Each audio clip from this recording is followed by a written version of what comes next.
钟哥，今天有个事情我超惊讶，最近不是因为爱普斯坦的案件吗？350万页，整个在全世界全部出来了吗？很多政要就全部都下了吗？都已经被 KO 了，都被直接 K 下台了。结果没想到今天爆出来的消息是，这个吹哨者是谁？谁把爱普斯坦直接吐了出来，给咬了出来？是川普。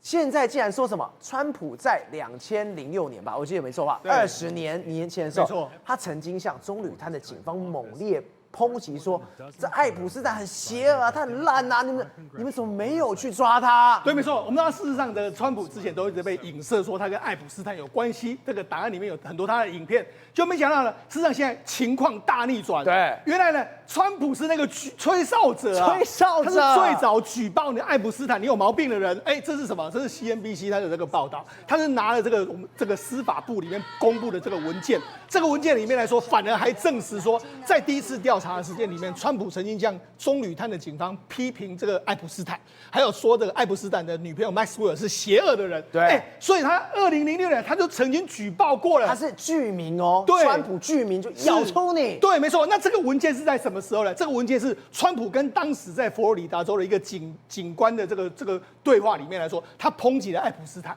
然后他说，然后这件事情来说话，的确，这个警察就是现在这个麦克雷特，他的确在2019年向 FBI 的这个特工人员回忆了这件事，所以是真的耶。他说怎么样一回事呢？他说因为爱普斯坦的调查是在2003年，当时警方就有听到人家报道说，爱普斯坦的这个豪宅里面常常都有一些青少年在那边出入啊，有年轻女子出入啊，而且是什么未成年的那一种。对，就没想他们那时候都没办法掌握到证据，但是一直到什么时候呢？这个，因为一直有这样的状况，然后川普就曾经打电话给当时的这个麦克雷特，就跟他说，你们要好好检举他。就后来2006年，不是警方突然之间就去这个搜查这个爱普斯坦吗？就他就说，他就致电给当时的这个局长说，谢谢你主使了爱普斯坦哦。他说大家都知道他是一个在做这件事的人，然后根据 FBI 的这个访谈的总结说，川普告诉他，就是说纽约人都知道爱普斯坦很令人作恶。然后他还说，这个麦斯威尔就是他女朋友，是爱普斯坦的代理人，他很邪恶，你们要集中这个精力来对付他。对，这样的状况，他说，事实上，当人们发现他们正在调查爱普斯坦的时候，川普其实是最早打电话的人之一啊。所以川普不仅是吹哨者，他根本是正义的化身。对，有他这一通电话，这个调查才继续下去的。对，甚至川普他还说什么？川普还说他有一次跟爱普斯坦的聚会，他到达现场之后呢，发现到当时有很多年轻的少男少女们，对，他就转头离开。所以就说，如果按照这个属实的话，川普不但是吹哨者，他还不屑于跟他们在一起，所以这个这个 CNBC 这个报道太惊人了吧，这也难怪为什么川普都一直老神在在。对，说你要公布，好啊，公布啊，翻啊，要翻就翻啊。你看，事实上，所以的证明了说，川普他事实上他虽然说他真的是这个有点过去的很多行为，让人家觉得说好像很有争议性，对，但至少在这件事情来说，他其实踩得蛮稳的哦。好，那我就讲，川普当然如果这个属实的话，当然对他是加分，但是现在呢？连英国现在的首相斯凯尔，目前为止好像位置都不保。对，为什么这样说呢？因为这是《华尔街日报》的报道，他说英国首相斯坦尔或许会变成首位因为爱普斯坦丑闻而倒台的领导人。不要忘了，他当时就是曼德森，就是之前在爱普斯坦档案里面出大事的人。对，没错。结果现在他被查到什么？你斯凯尔早就知道他的罪行，你还把他邀进这个阁盔里面，对，阁里面，对，那你你就是等于是包庇犯罪吗？对，没错，因为我们去看到这张照片嘛，刚才他只有穿着一个内裤的，就是这个曼德森，然后跟一个疑似是年轻女子的这个动作。好，那事实上呢，因为什么？因为斯凯尔任命他当驻美大使嘛，就没想他现在出包他离职之后，现在才知道说，他在2009年的时候，他向爱普斯坦泄露了英国内部有关于出售公共资产、筹集公共资金的这个讯息。好，那这个赵宏，你知道这个重点在什么地方吗？当时这个中国的李嘉诚还有很多人是不是买了很多英国的船务公司、水务公司？对，所以这就是他泄露出去的嘛。所以这个现在会变成是英国大家讨论就是这样嘛。好，那因为呢，他就查他嘛，曼德森嘛，那所以那你斯凯尔为什么不认不清楚？那斯凯尔就说啊，的确，我当时要任命他之前，我就已经知道说他跟爱普斯坦有关联。你知道他跟爱普斯坦有关联，你还任命他，所以现在他为什么有这个所谓这个行政的责任就在这个地方？斯凯尔他也太呆了吧，对，太蠢了吧？对，好，那斯凯尔为什么会任命他？主要原因是他的幕僚长呢，麦克斯威。麦克斯威为什么？麦克斯威其实是他是斯凯尔非常亲密的顾问。对，那事实上我觉得斯凯尔可能也不太清楚说这个爱普斯坦跟这个曼德森有什么问题啦。那主要是这个麦克斯威他跟这个所谓斯坦尔说没有问题。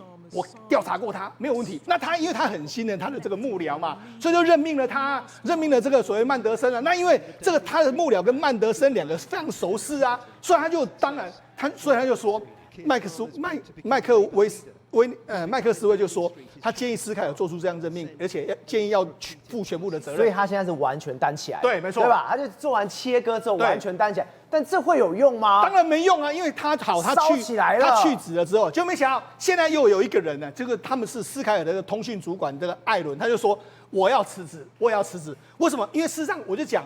现在这种丑闻来说啊，你跟在斯坦尔旁边来说，你绝对是温系耶嘛。他就说：“哎呦，我们要辞职了，然后以便组一个新的这个唐宁街10号的团队啊。”他是直接说什么？斯凯尔的大脑、嘴巴都瘫痪。是，我才不要跟你在同一艘船上，我要先跳船了。没错，他的通讯主管其实有一点类似是发言人啊。那这个幕僚长就有点类似他的大脑，所以大脑跟这个所谓的嘴都完全都瘫痪的一个状况。好，那我跟他讲，现在《太阳报》，因为《太阳报》其实比较八卦啦，它里面就报了一个报道，他说。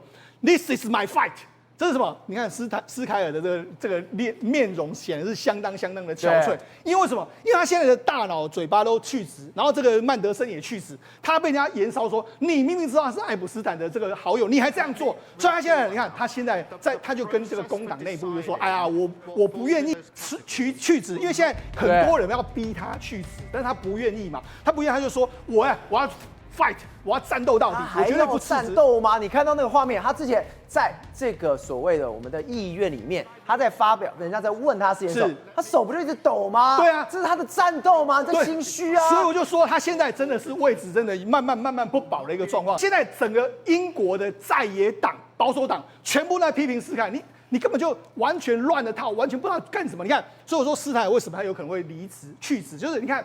黎智英的事情也处理不好，那跟中国关系目前你也处理不好，然后另外一个就是你这个爱普斯坦的档案，你有这中标，所以才说现在对这个所谓斯凯尔来说的话，可能是他人生最艰难的一个时刻了。对不？今天有个画面我看了真的是吓一跳，毛骨悚然。意大利的这一群劫匪太厉害、太嚣张了吧！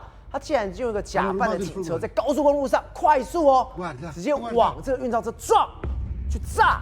他真的把钱给抢走了，是意大利版的《玩命关头》真实上演。你现在看到这个场景哦，它是行车记录器拍的。这个场景就是在什么众目睽睽之下进行行抢。对，看这个抢匪哦，他手上拿的什么 AK-47 长枪，然后他们非常的冷静，非常的沉着，并没有害怕，而且他们持枪之后，你可以看到。这一辆车，他们持枪之后躲在这一辆车后面是在干嘛？找掩体。为什么？因为他们要炸运钞车啊，所以他们在炸运钞车之后，连炸弹放在哪里的位置都经过计算哦。崩了一下，我跟你讲，真的，整个装甲车的板件飞了起来。